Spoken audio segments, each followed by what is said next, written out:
আসসালামু আলাইকুম, সবাইকে স্বাগতম জানাচ্ছি মৌমাছি রান্নাঘরে নতুন আরেকটি পর্ব দেখার জন্য। আমার আজকের রেসিপি নরম তুলতুলে ফুলকো নান রুটি। ঘরেই কিভাবে সহজে এই ফুলকো নান রুটি তৈরি করবেন সেই রেসিপি নিয়ে আজকে হাজির হয়েছি। আর সাথেই রয়েছে এই নান রুটি একদম পারফেক্টলি তৈরি করার কিছু টিপস অ্যান্ড ট্রিক। আশা করি আমার এই ভিডিও আপনাদের খুব ভালো লাগবে। আর যদি ভালো লেগে থাকে তাহলে কমেন্ট আর শেয়ার করে পাশেই থাকবেন। তাহলে চলুন আমরা এখন মূল রেসিপিতেই চলে যাচ্ছি।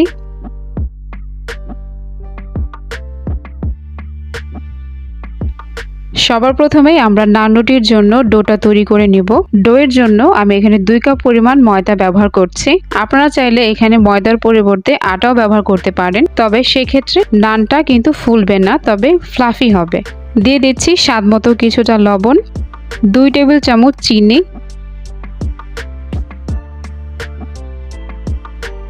1 চা চামচ ইস্ট। প্রতি 1 কাপ ময়দার জন্য হাফ চা চামচ করে ইস্ট ব্যবহার করতে হবে, তাই এখানে আমি 1 চা চামচ ইস্ট ব্যবহার করেছি। আর সবার শেষে এখানে আমি দিয়ে দিচ্ছি 2 টেবিল চামচ সয়াবিন তেল। এখন এই সবগুলো উপকরণকে খুব ভালো করে হাতের সাহায্যে ডলে ডলে মিশিয়ে নিতে হবে, যাতে করে ইস্ট, চিনি, লবণ আর তেল খুব ভালো করে একসাথে মিশে যায়। আর এই কাজটা একটু ধৈর্য সহকারে করতে হবে, কারণ আপনার এই মিশ্রণটা যতটা ভালো হবে আপনার নান রুটিটাও কিন্তু ঠিক ততটাই পারফেক্ট হবে। আমি সবকিছু খুব ভালো করে মিশিয়ে নিয়েছি।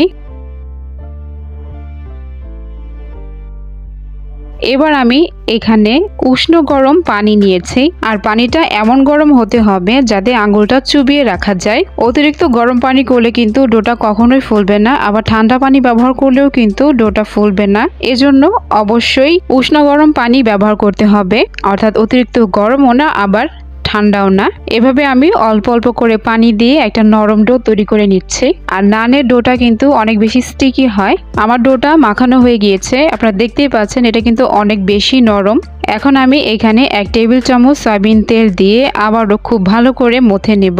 অনেকেরই নান রুটি ফুলকো হয় না, এর পেছনে আসল কারণটা হচ্ছে এই ডোটাকে ভালো করে ময়ান না করা। এই ডোটাকে অবশ্যই খুব ভালো করে ময়ান করতে হবে, তাহলে আপনার রুটিটা ফুলকো হবে। তো আমি তেল ব্যবহার করার পর আবারও খুব ভালো করে ময়ান করে নিচ্ছি। তো আমার ময়ান করা হয়ে গিয়েছে। এখন আমি এই ডোটাকে একটা বলের শেপ দিয়ে নিয়েছি, আর উপরে কিছুটা তেল ব্রাশ করে দিচ্ছি, এতে করে এই ডোটা কিন্তু ড্রাই হয়ে যাবে না। এবার আমি এই ডোটাকে ঢেকে রেখে দিব 2 ঘন্টার জন্য। যেহেতু এখন শীতের সময়, তাই এই ডোটা ফুলতে কিন্তু 2 ঘন্টার বেশি সময় লাগতে পারে। নানের এই ডোটাকে 2 ঘন্টার মধ্যে অ্যাক্টিভ করার জন্য আমরা এখানে একটা ট্রিক ইউজ করব, আর সেটা হচ্ছে আমি রান্নাঘরের একটি চুলা অল্প আঁচে জ্বালিয়ে রেখেছিলাম, আর তার পাশে এই ডোটাকে ঢেকে রেখে দিয়েছিলাম। এতে করে খুব সহজেই 2 ঘন্টার মধ্যে এই ডোটা ফুলে ডাবল হয়ে গিয়েছে। এছাড়াও আপনারা একটি প্যানে কিছুটা পরিমাণ পানি গরম করে নিয়ে সেটাকে উষ্ণ গরম রেখে তার উপরে এই ডোটাকে ঢেকে রেখে দিতে পারেন। এতে করেও কিন্তু 2 ঘন্টার মধ্যেই ডোটা অ্যাক্টিভ হয়ে যাবে। তবে অবশ্যই খেয়াল রাখতে হবে পানিটা যাতে অতিরিক্ত গরম না হয়। আমার নানের ডোটা অ্যাক্টিভ হয়ে গিয়েছে, আপনারা দেখতেই পাচ্ছেন এটা কিন্তু ফুলে ডাবল হয়ে গিয়েছে। এই পর্যায়ে আমি আবারও খুব ভালো করে এই ডোটাকে ময়ান করে নেব, এতে করে নানটা কিন্তু অনেক বেশি সফট হবে। তো আমি আবারও 5 থেকে 6 মিনিট খুব ভালো করে ময়ান করে নিচ্ছি। আপনারা যত বেশি ভালো করে এই ডোটাকে ময়ান করবেন আপনাদের নান রুটিটা ঠিক ততটাই সফট হবে।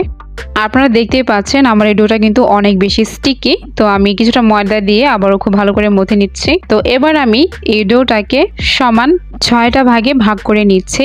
আপনারা যদি চান তাহলে এখানে থেকে 4টা বড় সাইজের নান রুটি তৈরি করতে পারেন, আবার যদি একটু ছোট করেন তাহলে 6টা রুটিও তৈরি করতে পারবেন। এবার আমি একটা নান রুটি বেলে নিচ্ছি, আর বেলার সুবিধার জন্য আমি কিছুটা ময়দা ব্যবহার করছি। যেহেতু আমার ডোটা একটু স্টিকি ছিল এই জন্য আমি ময়দা ব্যবহার করছি। আপনাদের ডোটা যদি নরম না হয় তাহলে ময়দা না ব্যবহার করলেও হবে, খুব সহজেই বেলতে পারবেন।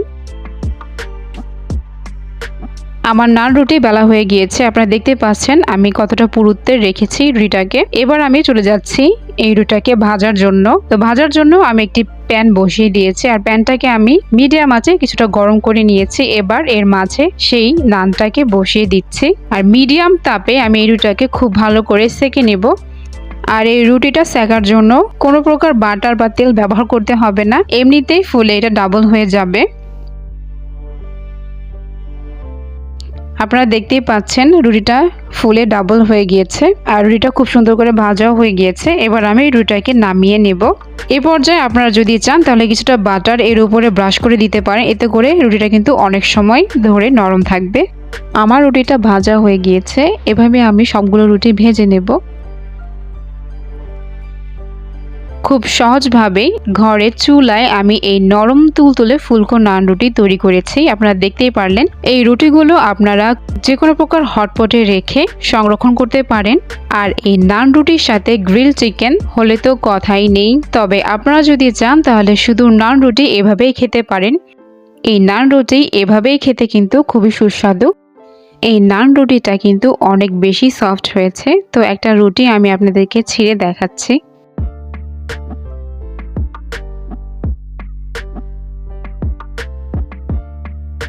আপনারা দেখতেই পাচ্ছেন এই রুটিটা কতটা সফট হয়েছে আর এর ভেতরটাও কতটা সফট।